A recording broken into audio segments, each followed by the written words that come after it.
Suspense. Autolite and its 96,000 dealers present Mr. Kirk Douglas in The Butcher's Wife, a suspense play produced and edited by William Spear.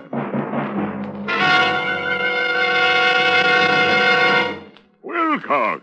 I say there, Wilcox, old man. Remingchester shotgun as I live, breathe, and batter my brains for burgeoning boasts about the battery of batteries, the Autolite Stay Full battery. The battery that needs water only 3 times a year in normal car use. Cease sounding off. Was it not you who defied me to find a camel that could go without water as long as an Autolite Stay Full battery? Defy you I did, you dubious dunderhead. Please, no compliments. I concede your claim regarding ordinary one-hump camels, but what about a two-hump camel? Need I say more? Well, you probably mean he can go twice as long without refilling. But Autolite Stay Full batteries hold over 3 times as much liquid reserve above the plates as ordinary batteries.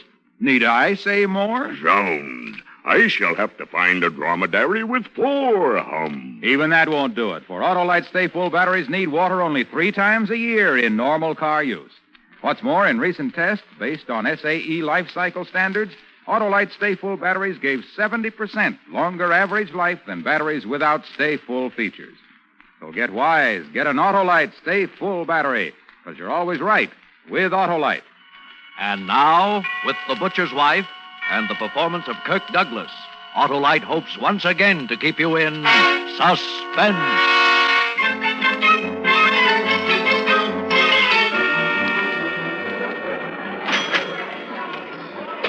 It started the first day of the job. I was clerking the liquor department of this supermarket. I hadn't been in Los Angeles a week. My brother, when I'd left New York, had given me this letter to a friend of his, a guy who owned a string of these markets. The letter was about could he use me. I was a good fella. He'd counted a favor, you know. And the guy had this opening, liquor clerk. And comes the following Monday. I'm at work. I spent the morning loading the refrigerators with beer, soda water, all that stuff. And sizing up the place. You know, back east, we don't have these supermarkets. There was a vegetable department run by a nice little dark guy. There was a delicatessen. That was run by an old geezer and his frau. There was a bakery department, a meat department, of course, the groceries. No clerks. You pushed a little cart around and helped yourself. To get out, you passed the cash register, and the girl loaded your stuff and rang up the price. My surveillance of the place had reached the girl who checked the groceries when the trouble started. She was looking at herself in a little mirror and putting on some lipstick. Her back was to me. I see her stop putting on the lipstick, but still looking at the mirror. I see her eyes in the mirror. And then she turns around very slowly and looks at me. Just looks at me. She must have been 50 feet away at the least, and with customers between us. But it was like we were all alone, the 2 of us on a beach somewhere, an empty beach. I should have looked away. I should have winked and forgotten it. I should have gone on stacking beer and thinking about how to be a success. That's what I should have done. What I did do was I stood right there and locked eyes with her for I don't know how long. And all the time I was looking at her, I was sending her mental telegrams. You and me, baby. You and me. Hey. Hey, you. Hey. You and me, baby. Hey, what's the matter? Sleep on your feet? Oh, what'd you say? You the new guy, huh? Yeah, I just started this morning. I'm Nick Arno. I work the vegetables. Oh, Harry Carr. Pleased to know you. Yeah. You got 2 bottles of cold beer? Oh, sure. Cold as a witch's heart. Only don't open here by the counter, you know, it's the law. Yeah, sure. I have them out back with my lunch. Well? Oh, Nick. What? The gal over there by the cash register. Huh? Mary? Is that her name? Mary? Yeah. What about her? Well, that's what I'm wondering. What about her? Oh. No soap. She's married. Oh, you're kidding. You see that big guy over there with a knife? The butcher? Yeah? Ask him if I'm kidding. Well, who's he? Her husband. Oh. See ya. I looked over at him. He's a funny-looking guy, a real creep. He stood there stropping a tremendous big cleaver, whistling to himself. He had on, one of those hard straw hats and a white apron. He had those rimless glasses with thick lenses so that his eyes looked like baseballs. When he saw I was looking at him, he nodded and went on whistling and stropping. It's a real creep. Later on, I watched him softening up some sort of steaks. He had a big steel mallet with points on it. He was whacking away at this meat like a pile driver. I watched him grinding and slicing, quartering, sawing the bones off some of the cuts. And always those eyes like baseballs. And that teeny little mouth lost in the big red face, whistling. And I looked over at her, and she was giving me the eye again.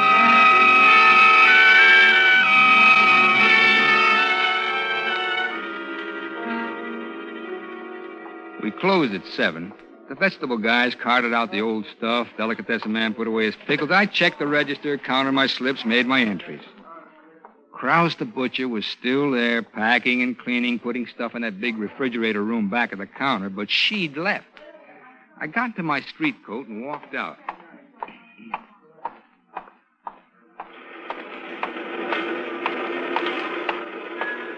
Hello. She was standing, looking at the shoe display a couple of doors down from the market. I said hello. Don't you say hello wherever it is you come from? Sure.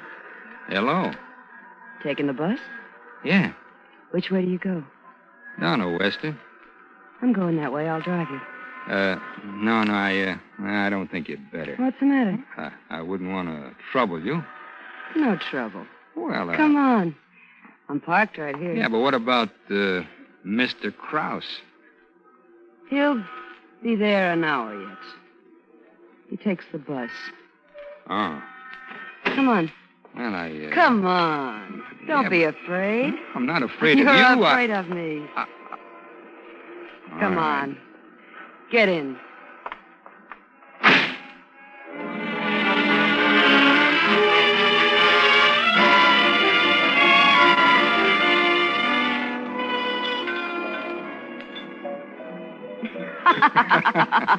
So all day long I'm pushing liquor at them. Now they're pushing it at me. You're cute, Harry. I mean it. You're really cute. So are you, baby. You really think so? Sure, baby. Harry, let's get out of here. Go someplace else. Hey, wait a minute. I gotta work in the morning. Hey, silly, this is the morning. It is. Hey, Mac, what's the time? 2:30. Harry, you really think I'm cute? Oh, sure, baby. Look, but it's late, real late. Don't worry, Look, sugar. Look, come on. I'll take you home. No. I'll take you home.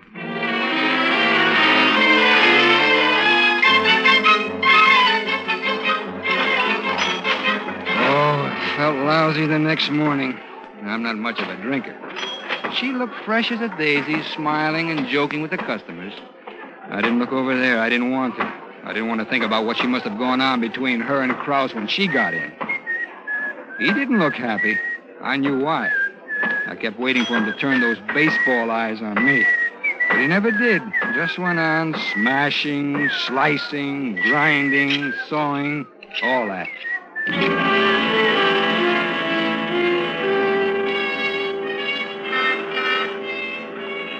When I came out that night, she was there. I tried to disregard her, Harry. but she said she had something very serious to talk over. Well, the way she said it, I got in the car again.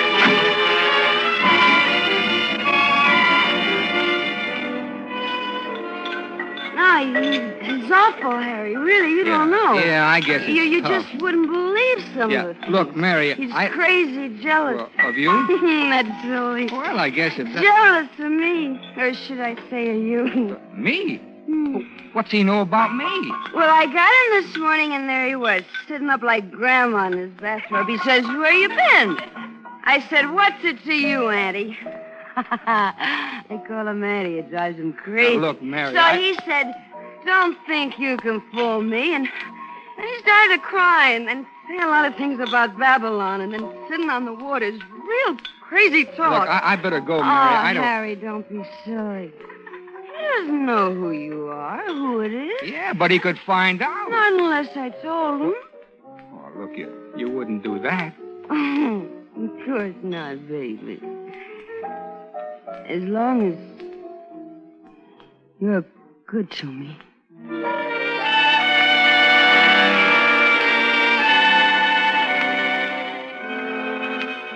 The next night, I stayed in the market. I was scared. I didn't want any more of that stuff. I did inventory, counted bottles, cleaned the refrigerator, changed the water in the soft drinks cooler. I kept busy. Across the market, Krause was moving around, cleaning up. After a while, he took off his apron and his straw hat, and he came over. Hello, Mr. Krause. Give me a bottle of beer. Sure thing. All right to drink it here? Sure. We're closed, aren't we? Yeah. Here. Here's an opener. Thanks.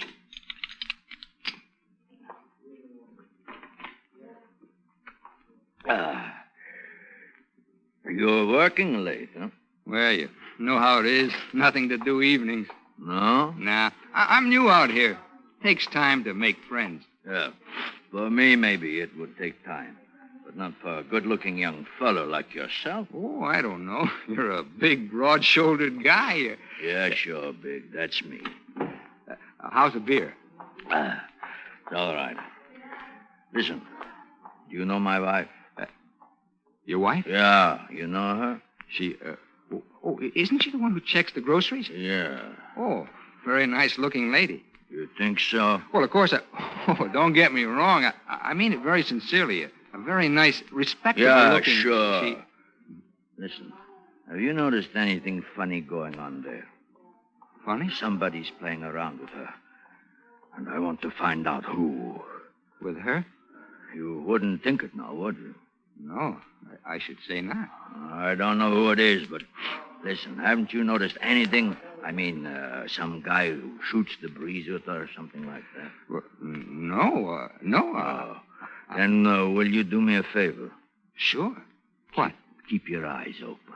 Oh, I will, Mr. Krause. I promise you. I'll find the guy. I'll find out who he is if it takes a year. And when I do, I'll kill him. Good night. Good night.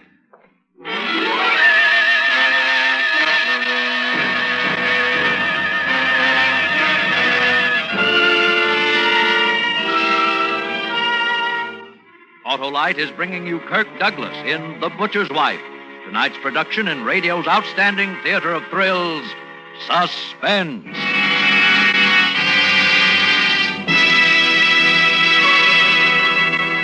I say, Wilcox, you're keeping me in suspense. No, but not for long, Remingchester, old man. I'll tell you here and now, you just can't find anything, man, beast, or battery, to beat the liquid reserve of a genuine Autolite Stay Full battery. That's a powerful statement, Wilcox. That's a powerful battery, Remingchester. Needs water only 3 times a year in normal car use. Extraordinary. Well, I must be on my way if I'm to find a more capacious camel. After all, life is short. Not the life of the Autolite Stay Full battery. With fiberglass retaining mats at every positive plate, Autolite Stay Full batteries give 70% longer average life than batteries without the Stay Full features. That's based on recent tests conducted according to SAE life cycle standards. See your Autolite dealer soon, friends, because you're always right with Autolite. And now, Autolite brings back to our Hollywood soundstage our star, Kirk Douglas, in The Butcher's Wife, a tale well calculated to keep you in suspense.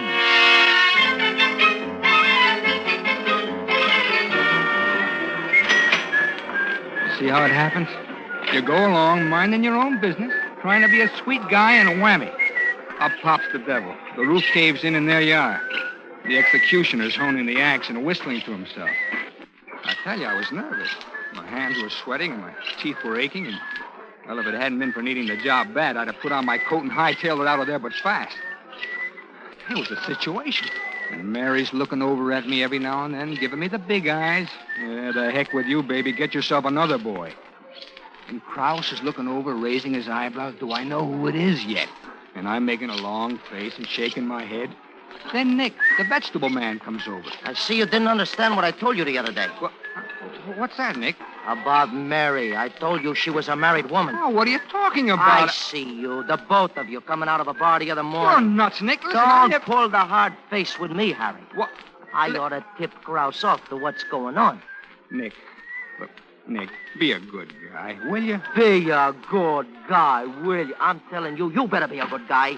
And leave the butcher's wife alone if you know what's good for you. Look, I will, Nick. I will. I swear it. It was a mistake, that's all. Yeah. Look, oh, be a good guy, Nick. Forget about it.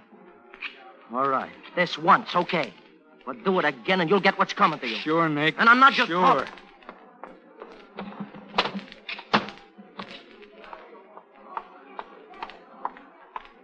Harry. What? Blow, will you? Blow. Harry, I wish you wouldn't treat me this Look, way. Blow, get away. Look at me, Harry. Don't you know your husband's watching you? He's got his glasses off. He couldn't see Hollywood Bowl. You better be nice to me, Harry. Please, Mary. Please go back to your cash register. I want to see you tonight. No. Oh, yes. Look, understand me, Mary. You're poisoned. Now get away. You'll see me, Look, Harry, I'm not or you'll see Kraus. All right. Where? I'll be parked around the corner. Around the corner. Don't be late. Oh, Harry. Stop being silly. Come on, get in. Look, please, can't you understand? I don't want any trouble. What are you so afraid of? Trouble. Oh, come on, baby. Let's go and have some Look, fun, please, huh? What's the matter? Oh. Hello, Nick.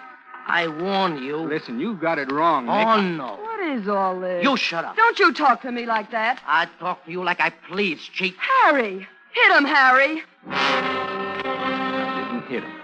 He was looking down his nose at me, and he was a nice, wide-open target, but I didn't hit him. Because all of a sudden, I knew what I had to do, and I knew I had to do it fast. Harry! Hey, where you going, baby? I didn't turn. Nick was still back there beside the car. I went into the market.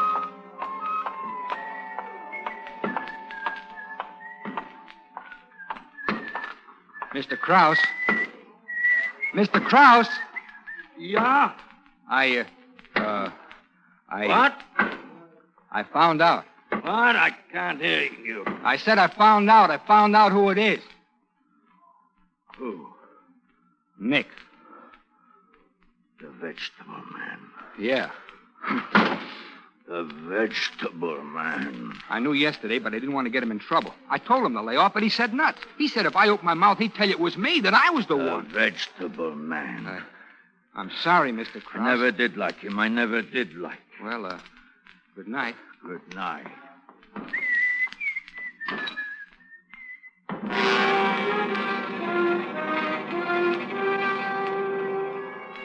I took a bottle of brandy home with me. No dinner. I just lay there on the bed about 3 hours, talking to myself. Finally, the heck with the job. I got up, started to pack. I was broke, but I didn't care. I'd have to skip out on my rent, but it didn't matter. I didn't care. I wanted out from Kraus, from Mary, from Nick, and... Suddenly, I figured that even if Nick was a snooping little rat with his holier-than-thou, I ought to clear him. So I wrote a note to Kraus. I said, I did it, Kraus. Don't blame anybody else. I took the note in my bag and the key to the market, and I tiptoed out of the rooming house. I caught a bus and went to the market. The boulevard was deserted. I looked in through the glass door. In the back of the place up high, there was a red neon beer sign that blinked on and off, on and off. I unlocked the door, went in, locked the door behind me. The place was kind of eerie in the dark. What with that red light blinking on and off. And 1 minute the place was pitch black, and the next there was 1,000 little red lights bouncing off the canned stuff in the groceries part. I went to the butcher counter first. I laid the note on the scale where he'd be sure to see it. Then I crossed over, past the vegetables and the bakery, past the delicatessen, to the liquor department. It was dark, and I kept bumping into things, and I thought, well, why am I acting like a criminal? So I turned on the lights. The whole place was suddenly so dazzling it hurt my eyes. I looked at the cash register. I was just thinking, well, maybe I'd take a couple of bucks. When it happened, I hadn't touched it. Well, there were other switches in the place. I didn't know where. After the brightness, the place seemed twice as dark. The red sign blinked on and off. Then I saw Krause. He was standing behind the meat counter at the scale. And he picked up the note, my note. I did it, Krause, and he read it. I couldn't see his eyes, just the glasses. And every time the light blinked, they shone red. Bright red, like some sort of terrible toy. And he began to move. And it was like a movie that you see one frame at a time. Each time the light blinked on, he wasn't where he'd been before, but closer. Closer. Krause? Mr. Krause? Mr. Krause! The red glasses kept coming at me. I edged over toward the vegetables, and he moved too. I moved the other way toward the groceries. There was a railing. I climbed over it. I was in one of the long, narrow aisles of cans and bottles. The stuff was piled head high. I waited, hoping maybe he didn't see me. But he did. I hid behind a stack of canned dog food. He sounded 30 or 40 feet away. I waited.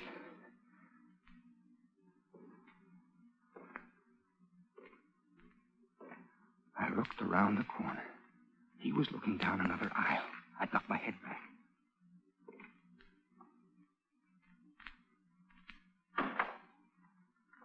Couldn't understand that sound. I looked again. The aisle was empty, but in the center where Krause had stood were his shoes. He'd taken them off. Very quietly, I bent and took mine off. And I began to tiptoe away from where I'd seen him. And then I rounded a corner. There he was, not 2 feet away with his back to me. And I lost my balance. I put my hand out to steady myself. A whole stack of cans went over. I ran. I kept running, and there I was. I was at the end of an aisle, and there was the wall, the back wall. And I turned, and he was coming straight at me. My hand touched something cold, a bottle. I grabbed it. It was ammonia. Krause, get back. Get back, Krause, or I'll blind you. Krause, I warn you. I swear I will.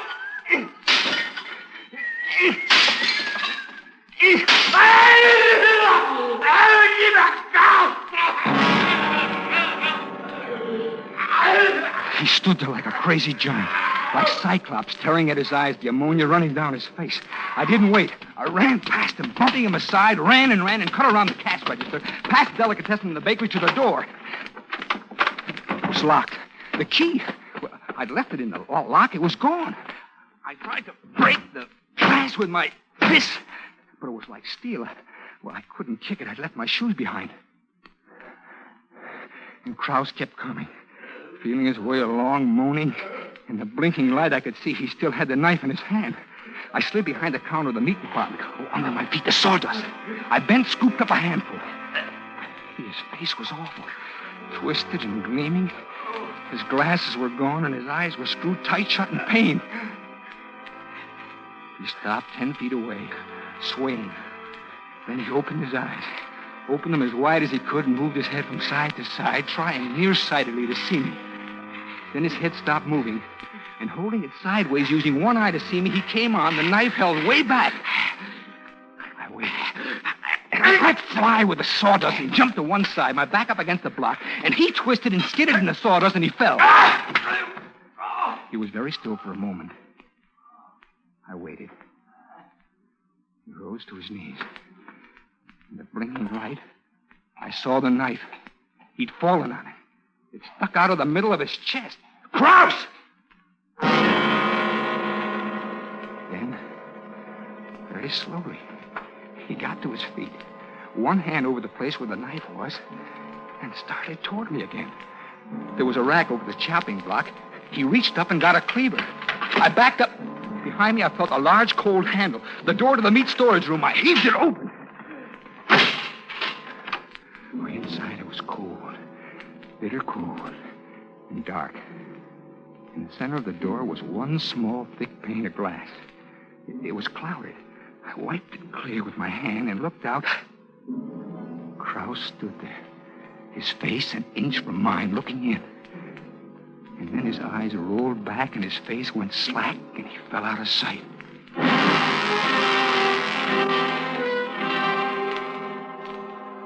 He was dead. I was sure of it. I felt around in the dark for the knob, but I couldn't find it. I felt the door from top to bottom. There were bars and bolts and something that felt like a handle. I yanked and tugged, but it wouldn't move. There was a knife on the slab there, a butcher knife. I felt around the door for a crack, slipped the knife in, and twisted. Broke off. Another door, I thought. Maybe there's... Oh, please. Another door out of this place. I began to search for it in the dark, feeling along the icy, damp walls. I walked into something cold that moved when I touched it. Oh, the side of beef. But no door. I moved farther. Another icy, cold thing. And I moved on and came up against another... As cold as the rest, but... And I'm crazy. I know it. I'm crazy. This one feels as though it's wearing silk stockings.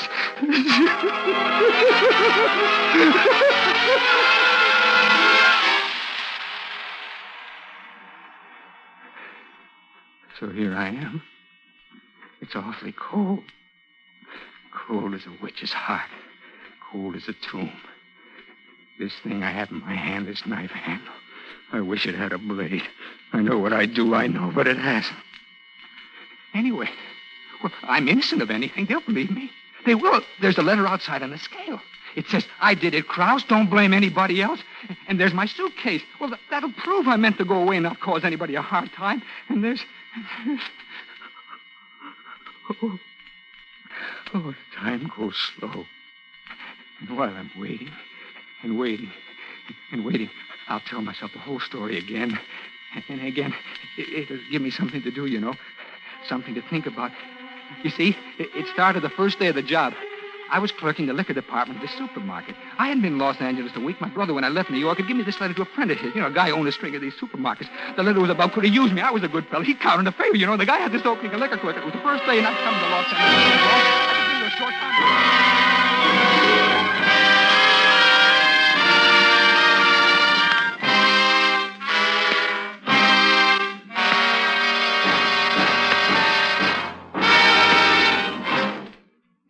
Suspense, presented by Autolite. Tonight's star, Kirk Douglas. Remingchester. Gosh, hey, you gave me a start. No, I didn't, Remingchester, old man. It must have been your new Autolite Stay Full battery, the battery that needs water only 3 times a year in normal car use. Just the thing for starting right. And remember, it's just one of more than 400 products made by Autolite for cars, trucks, planes, and boats in 28 plants coast to coast. These include complete electrical systems for many makes of America's finest cars. Batteries, spark plugs, generators, coils, distributors, starting motors, and Autolite bullseye sealed beam headlights. All engineered to fit together perfectly, work together perfectly because they're a perfect team. So don't accept electrical parts supposed to be as good. Ask for and insist on Autolite original factory parts at your neighborhood service station, car dealer, garage, or repair shop. Remember, you're always right with Autolite.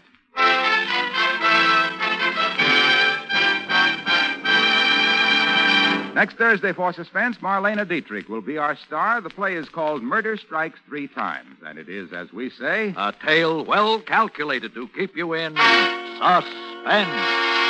Tonight's Suspense play was produced and edited by William Spear and directed by Norman MacDonald. Music for Suspense is composed by Lucien Moraweck and conducted by Lud Gluskin. The Butcher's Wife is an original play for radio by James Poe. Kirk Douglas, whose thrilling performance in Champion has placed him among the Academy Award contenders, will soon be seen in Young Man with a Horn. You can buy Autolite Stay Full batteries, Autolite regular or resistor spark plugs, Autolite electrical parts at your neighborhood Autolite dealers. Switch to Autolite. Good night. This is CBS, the Columbia Broadcasting System.